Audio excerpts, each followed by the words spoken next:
শুভ সকাল বন্ধুরা। দেখো এখন তো ছুটি পড়ে গেছে, আজকে আবার এমনিই ছুটি, তাই রান্না বান্নার জোগাড় করেছি। এই যে লাউ কেটেছি, লাউ দিয়ে চিংড়ি মাছ দিয়ে করব। চিংড়ি মাছ এখনো ছাড়ানো হয়নি। ঝোলের আনাজ কেটেছি, ঝোল হবে এই যে কাতলা মাছ দিয়ে, আর পাট শাক ভাজা হবে। এক এক করে দেখাতে থাকবো। দেখো আগে মাছটা ভাজছি, মাছের ঝোলটা করব আগে।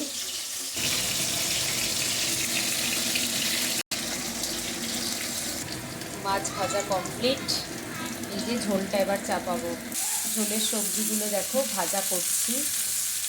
সবজি দিয়ে দেখো মাছের ঝোলের মশলাগুলো দিয়ে দিয়েছি, দিয়ে এবার কষাচ্ছি। কষিয়ে এবার জল ঢেলে সবজি দিয়ে মাছের ঝোলের তরকারিটা বসিয়ে দেবো। এদিকে ভাত হচ্ছে, ঝোলটা জল ঢেলে দিয়েছি। দেখো এবার চাপা দিয়ে দেবো, ফুটবে, ঝোলটা রেডি হবে।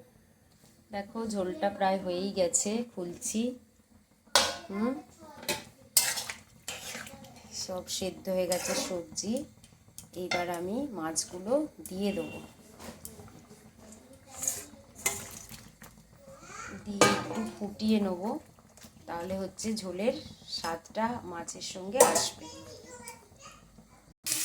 দেখো বন্ধুরা, মাছের ঝোলটা আমার কমপ্লিট। এবার আমি কড়ায় চিংড়ি মাছগুলো দিয়ে দিয়েছি, লাউ চিংড়িটা রান্না করব, দেখতে থাকো। দেখো বন্ধুরা, লাউ আর চিংড়ি কিন্তু আমি একসাথেই চাপিয়েছি। আমি একটু রান্না অন্যরকমভাবে করি, রিচটাও কম করি, শরীরের জন্য যেটা ভালো হয় সেরকমভাবে রান্নাটা করার চেষ্টা করি। দেখতে থাকো। দেখো লাউটা খুব সুন্দর সেদ্ধ হয়ে গেছে। এবার আমি মশলা দিয়েছি, দিয়ে একটু কষিয়ে জল দিয়ে দেবো। দেখো বন্ধুরা, লাউ ঘন্টটা খুব সুন্দর মাখা মাখা হয়েছে। এইবার হচ্ছে আমি পেঁয়াজ রসুন আর ফোড়ন দিয়ে এই যে পাট শাকটা ভেজে নেব। এক ভর্তি শাক দিলাম, দেখো কইটুকু হয়ে গেছে পাট শাকটা। দেখো শাকটা ভাজা হয়ে গেছে বন্ধুরা।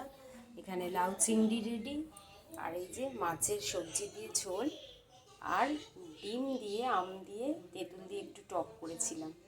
ব্যাস, আজকের রান্না এইটুকু। সবাই ভালো থেকো, শুভ দুপুর, শুভেচ্ছা রইল সবাইকে। শেষ করলাম আজকের মতো।